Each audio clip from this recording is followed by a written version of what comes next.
Hi, loves. So I just got off with a client and we had a discussion that feels very important for me, and I haven't actually spoken about it for a while. So I figured today is a good day to do so.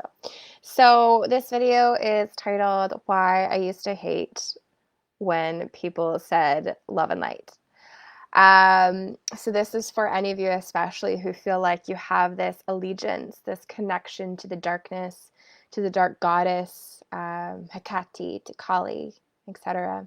So I'll give you a little bit of a backstory before I really introduce my theory. Okay, so I right now live when I'm in Canada in a place called Tofino, and I moved here about 7 years ago. It is a very witchy place, like the mists roll in. It's like hours away from the closest city, which is really small, end of the road town. There's so many ravens and crows here.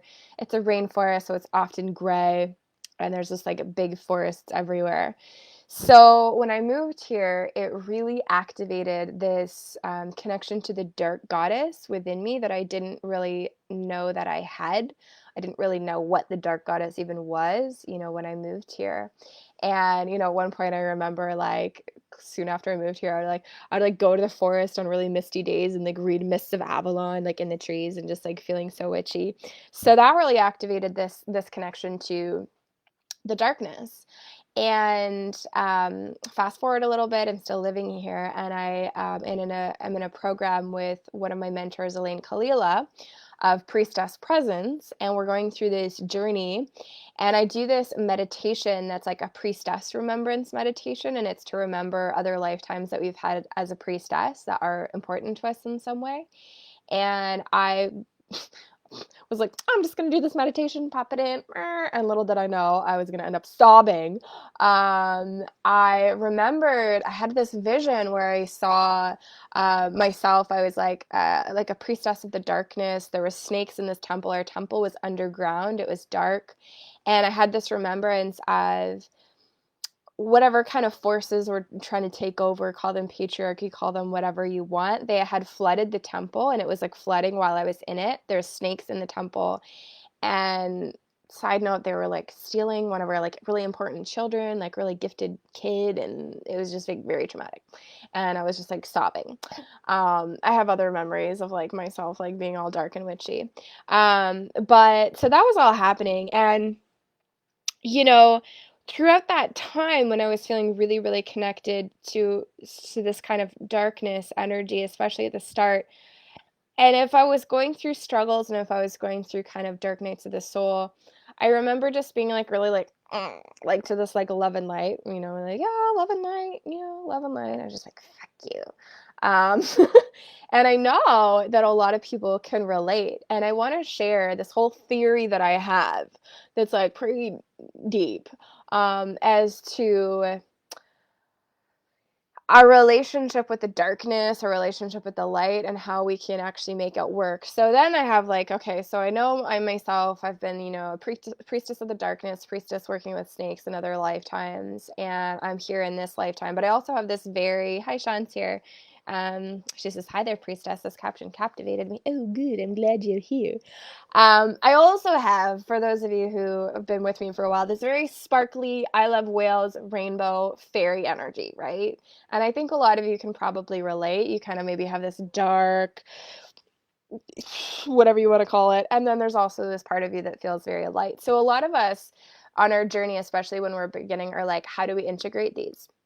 And I especially want to have this conversation for beings and people who feel like you potentially are like a priestess of the dark, and you feel me where you have trouble sort of integrating and loving the light and honoring the light as well, and just all that. So here's my theory. You don't have to resonate with it. I'm not saying it's 100% truth, but here we go. Okay. So I believe that, okay, so we got darkness, so true darkness, like the nighttime, the womb space, very nurturing. But we have this idea in our society that when we say the word dark, we're instantly referring to like evil of some sort, right? We're referring to some bad shit going on. And like not cute dark, not like magical dark, like sex slavery, trafficking dark. Like that's how we use the word. So I believe that at some point, patriarchy, these forces that have been pulling these strings are very intelligent. Like, the world is not in such a shit show because everything got super random. Like, I actually really believe that there was conscious manipulation and control structures involved. And I believe that at some point in history, not only was there a war against the feminine, but there was also a war against languaging. So the feminine, for those of you who've been on the priestess path for a little while or who are familiar with this idea that darkness and this black is the more feminine principle. Even if you think about yin yang, right? That white is to represent the masculine, the light, and the black is to represent the like the wet, dark feminine. And so I believe that there was actually a war on the language itself, so that dark became a word, inserted in society so that people started to use the word dark for what I would call shadow, energy that was very distorted, suffering. And fast forward to now we've grown up in this society that, those words are interchangeable, evil, dark, etc. So when we have someone who has an allegiance to the dark, because it is truly an allegiance, it is, you feel very loyal to the dark goddess and to your many lifetimes serving the darkness. But what that was and what that is in service to the deep womb energies. And so let's remember what true darkness is. It's going out into nighttime and going, wow, I'm feeling just really nurtured and it's a good time to sleep and rest. It's the black womb space. The black womb space, the primordial womb space, is the womb space of Sophia, of the Great Mother, from which light and all creation arose. So light was not the initial energy. It was the womb space. It was the nothingness. It was the void. And from there, light was created. So those of us who have this allegiance to the darkness and the dark goddess, in truth, we are feeling that loyalty to be anchors of this deep womb energy. But since things have gotten really distorted, sometimes what I've noticed will happen is one of these beings, myself included, will misidentify that feeling and feel like I have an allegiance to suffering, or I have an allegiance to shadow, because isn't that what darkness is? And my theory of why we feel closer to the darkness when we're in our just like shadow states, things feel shitty, hard, some of these just kind of fucked up aspects of being human, why we feel closer to the darkness in some ways is, so this is my theory, we're getting deeper here, that since we've been taught to disrespect the darkness, that is where we've put our stuff that we didn't want to see. It's like sweeping things under the rug, that metaphor, right? It's like, oh, don't want to see this, sweep, sweep, sweep under the rug. And that, because we've disrespected our darkness, we're like, oh, I have this empty place just to put stuff. And I don't go in there. My parents didn't guide me to the primordial womb space in meditation every morning. It's not like I go in there. I'll just put this stuff in there. So Sean says, this is actually coming up right now with a client I'm working with who is having trouble integrating her allegiance to the dark goddess in terms of womb work with other women. Oh my God, same. So neat, so timely. Thank you for this lens. Awesome. And if you resonate, Sean, with this video and you feel like this would serve her, you can also send this to her after as well. So we have our shit that's going under the rug in this dark space, right? So when we finally enter the dark space, we remember, oh yeah, darkness, the priestess of the darkness, I go in, and it's like, why does it like smell in here? Why is there a bunch of this like rank shit in here? And so we think, oh, suffering is darkness. Right. And there's like this allegiance that happens there, but it's not actually, we need to go deeper. It's just the stuff that we were putting in there. And if we want to actually be with the darkness, we need to go to that primordial void essence. And when we really ground in there, we develop a deep compassion for that which has been misunderstood and placed and cast aside.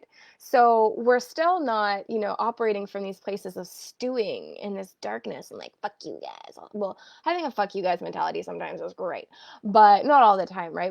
I've noticed that people that are like, including myself, that have this allegiance to the dark goddess, right? I did this for years. I ended up stewing in my shadow and stewing in my pain and stewing in the like, not so fun energies, because I'm like, this is where I need to be. There's some aspect of comfort here.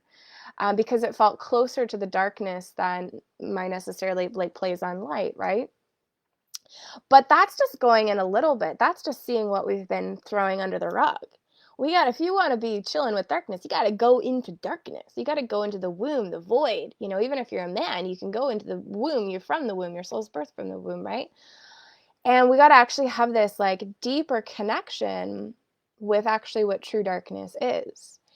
And from there, we remember true darkness, the void, birthed the light.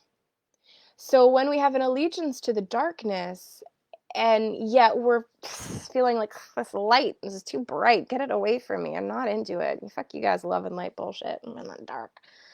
When we're there, we're actually forgetting that the darkness that we have the allegiance to, that we're from, that we are, birthed the light. So it's akin to hating your own child, right? They are friends. They go together, right? It's like if you think about night and day, the darkness and the light, everyone thinks that darkness and light are at war with each other. And that it's got to be either or. And you're either a dark priestess or you're like a light priestess. When the night meets the day, the dark meets the light, what happens? When the light meets the dark, the day meets the night, what happens?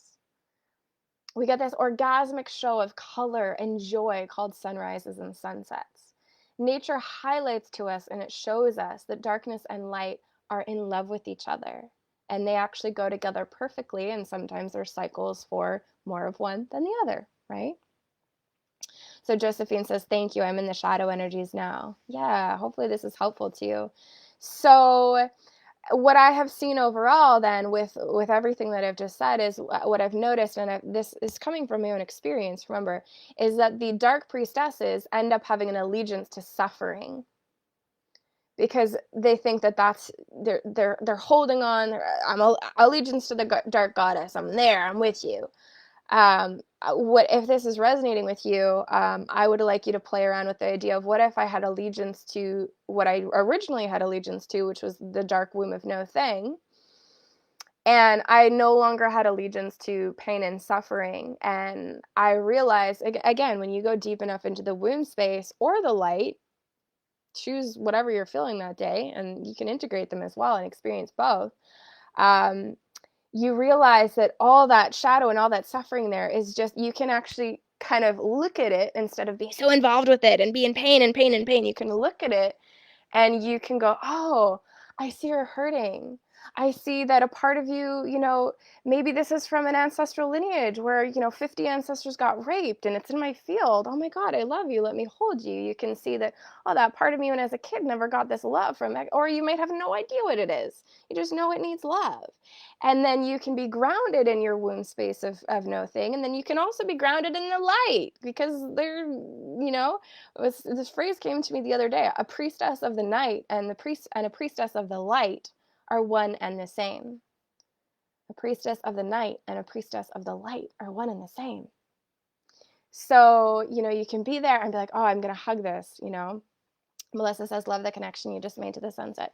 Thank you. This is coming from years of my just being like, what is going on? So that's my little riff. Let me know if you have any questions or comments, or you're resonating, or you're not resonating. But this is coming from years of feeling that myself. Like, okay, I'm like this little snake priestess, dark, Kali, Moon and Scorpio thing, and I'm also like, dolphins, rainbows, oh, butterflies, those are cute.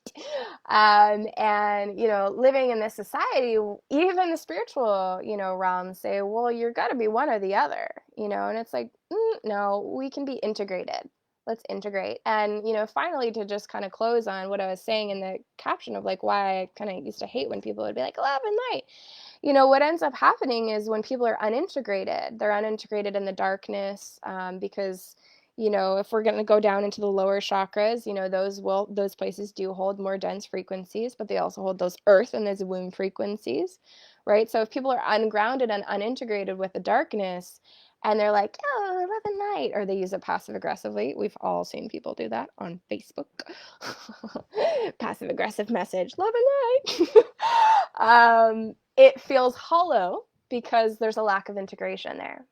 But I feel like if you're watching, have you ever, I'm sure most of you have, but I don't want to assume. And if you haven't, you will, have had experiences where you're having a genuine um, experience of the frequencies of love and the frequencies of pure divine light, perhaps in meditation, perhaps in amazing gratitude when you see a sunset.